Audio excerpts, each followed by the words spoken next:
You guys will see this in the future, but currently it is Christmas Eve at like 10:30 a.m.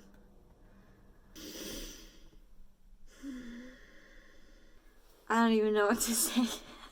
Well, I made a video in the past called the Big 5 Personality Traits. It is something that I have continued to think about, particularly the adaptability part of the Big 5. So when it comes to adaptability, that is something that is seemingly inborn. Like, you just have it or you don't. Some people need more steadiness, and that's just the way it is, you know? It's just like with introversion and extroversion. You cannot make somebody that is extroverted be introverted, or somebody that is introverted be extroverted. Like, sure, an introverted person could learn to be very charming and talk to people and perhaps not be shy, but it doesn't mean that they want to. Never gonna change what is deeply rooted in somebody. When it comes to adaptability, it seems that people that are more flexible statistically are happier. Like the kind of golden ratio for happiness, and only about 20% of the population is just really naturally happy because of the way that their personality shook out. It's kind of good that we have these different ways that our personality comes out. Like, it wouldn't be like that if it wasn't good for us. Same with pain. Like, it serves a purpose. And people that cannot do change and more maybe more anxious, less happy, there is a need for that, because then you're on the ball, you know? Somebody that is anxious is going to be better at surviving than somebody that is just happy-go-lucky all the time. Oh my gosh, Domingo just went after a quail or something. What was I talking about? Oh, this is what I get for just rambling. I don't have my notebook. I'm just here. It's Christmas Eve. Happy Merry New Year. What day is it there? Comment below. Tell me what day it is. Wherever you are, what in time and space, please let me know, because this is past Kaya speaking to you now. Tell me, how's it going? What happened today? You know, like, what is a tiny snapshot of your life? Okay, so I made this goal. I was going to do YouTube for a whole year. And at the end of the year, I don't want to have expectation for where I am or what I'm doing, because the expectation of having followers is not the reason to go after something like this. For me, this is like, I want to see if I can dedicate to something, first of all. Because a lot of times I get into projects and I get all manic with it, and I'm like, oh my god, and I'm obsessed. And then 3 months later, I fall off. And it doesn't mean I won't come back to it. But this is something that you really have to be consistent with. And I just want to know that I can, you know. I just want to genuinely thank anybody that has watched my videos, especially my mom. I don't think she's missed one video.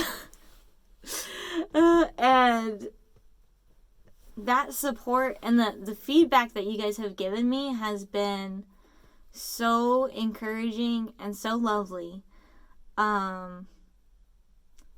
Thank you. Because this project is like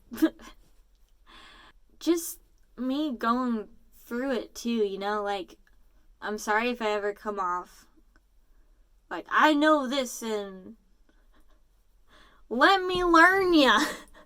I don't really want to be like that. I want to be asking questions as I go, and I guess these are just kind of the answers that I came up with. But there's 1,000 different answers out there, you know? Like, every perspective is so different.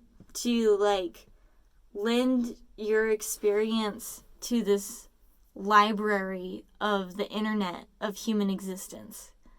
And in a way, I think I do it because for a tiny sense of immortality, like, or just to save these moments, because I mean, I've always been like this. Like, I've always wanted to have a journal. I've had a journal since I was 7, and part of it is like this fear of like, oh my gosh, I don't remember everything. And as time goes on, I'm going to remember less and less. So unless I write it down or I preserve it in some way, it's going to be lost. All that really matters when it comes to creation is, are you doing it for you? Don't obsess about the numbers. It's not about that. And if that's all it's about, then the soul of the channel is gone. I have fiddled with the idea of like, okay, what is the most like watchable content?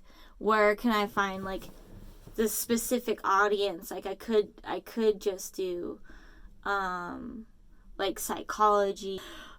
We could go through the GRE together. And then eventually, like, it would grow with me because eventually I would have kids, and then I would do tutoring for kids and, like, parenting psychology and developmental psychology and all that stuff. I really treasure my time working with little kids because I learned so much about not only them, the developmental psychology of, like, where they are, when, and how amazing it is that they're, like, you grow all of your neurons before the age of 3, and then you start to prune them, and you only save what's important. So that's why the age of 0 to 3 is so important, because even though you don't remember it, it formed your brain. That's the brain you have forever now. And to a certain extent, you can rewire your brain using cognitive behavioral therapy or mindfulness, not letting oneself slip back into those normal destructive patterns. But one reason that I have my channel name as Creative Confusion is because I used to do branding, and if I come up with this perfect brand of the niche audience and go for the look and the numbers basically, then I've trapped myself in a box, and it is possible for me to get bored of that box or obstinate about that box, because I'm obstinate as